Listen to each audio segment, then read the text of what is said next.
ప్రభు యేసుక్రీస్తు నామములో మీ అందరికీ శుభములు.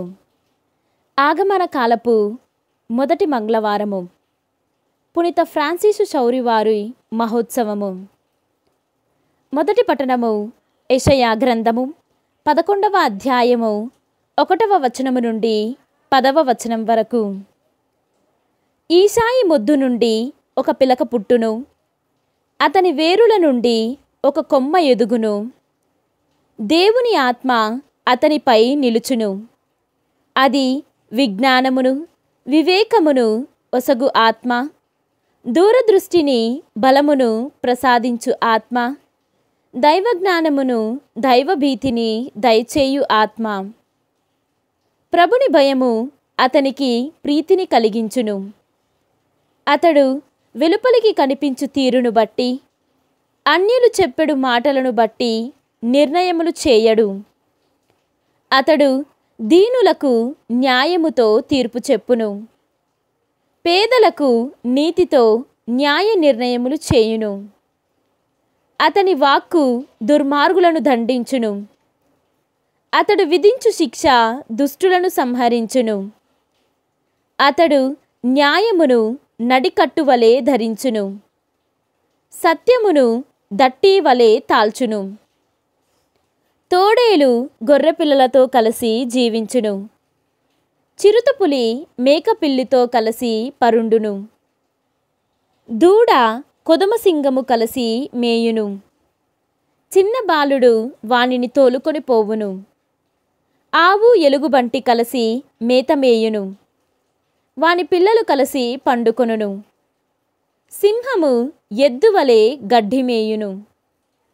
చంటి బిడ్డడు త్రాచుపాము పుట్ట మీద ఆడుకొనును. పసిబిడ్డడు విషసర్పము బొరియలో చేయి పెట్టును. నా పరిశుద్ధ పర్వతమంతటి మీదే క్రూర మృగములు ఎట్టి హానిని ఎట్టి కీడును చేయవు. సముద్రము జలములతో వలె దేశము ప్రభువును గూర్చిన జ్ఞానముతో నిండియుండును. ఆ దినమున ఈశాయి వంశమున పుట్టిన రాజు జాతులకు ఆకర్షణీయమైన చిహ్నముగా ఉండును. జాతులు అతని చెంతకు వచ్చును. అతని నగరము ఖ్యాతిని బడయును. ఇది ప్రభువు వాక్కు. సర్వేశ్వరునికి వందనములు. ఈనాటి సువిశేషము పునీత లూకా గారు వ్రాసిన సువిశేషము 10వ అధ్యాయము 21వ వచనము నుండి 24వ వచనము వరకు. ఆ గడియలోని యేసు పవిత్రాత్మయందు ఆనందించి, ఓ తండ్రి, పరలోక భూలోకములకు అధిపతివి, ఈ విషయములను నీవు జ్ఞానులకు వివేకులకు మరుగుపరచి పసిబిడ్డలకు వీనిని తెలియపరచినందులకు నీకు ధన్యవాదములు. అవును తండ్రి, ఇది నీ అనుగ్రహపూర్వక సంకల్పము.